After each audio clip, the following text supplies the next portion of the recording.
This is Microsoft HoloLens. It's the company's augmented reality headset. We saw early versions of this last year, but now it's more than a prototype. This week it started shipping to developers and commercial customers who have paid $3,000 to experience the AR headset in all of its glory. But what's it really like to wear it? I'm Lauren Good, reporting for The Verge, and this over here on my right is my colleague Tom Warren. If you have followed The Verge's stories about Microsoft, you probably know who Tom is. This is the main event, the HoloLens itself. So it's definitely not unobtrusive, but considering its size, it's actually pretty lightweight.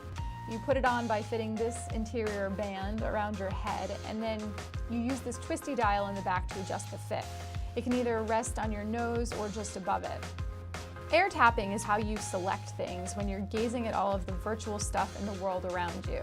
There's also a hand gesture called the bloom that tells the computer to go back to the start menu. So yeah, this thing is an entire computer on your head. It runs on Windows 10, which means that in addition to HoloLens specific apps, you can do just normal stuff too, like browse the web. You can see how the air tapping becomes more than just a select function in a game like Robo-Raid, which Tom played for a while the other day while wearing HoloLens. So you tap to place it on the wall, and then it's going to scan your environment. You walk around, and it will scan them, so you can see it pulsating off the walls over there. And this makes the best use, I think, of the spatial sound that you can hear in the headset. So you can hear stuff when it's attacking you from behind. So here you go.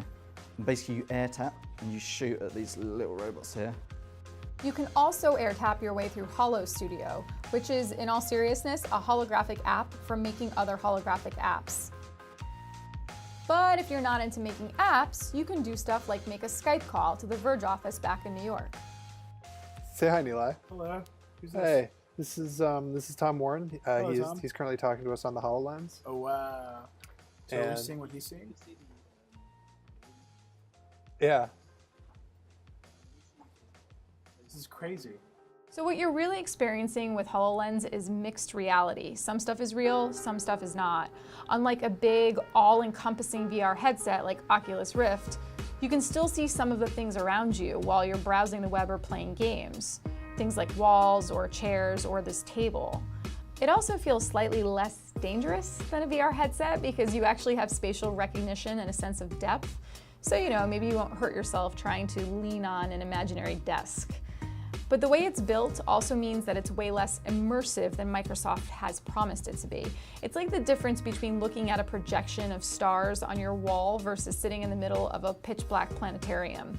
The graphics you've been watching in this video are the video outputs we got from Microsoft, but when you're actually wearing it, the field of view is limited, and that probably won't change once Microsoft ships this to consumers.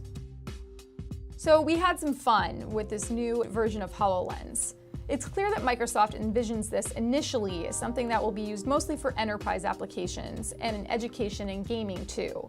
What it will mean for the consumer market is still really a big unknown, and Microsoft is hoping that app developers might help shape that. It's definitely improved from the HoloLens prototypes we've worn before, and the experience of using it is way cooler than what it physically looks like. But it is still a headset on your head, and as cool as it is, it's a relief to take it off and return to the real world after a while.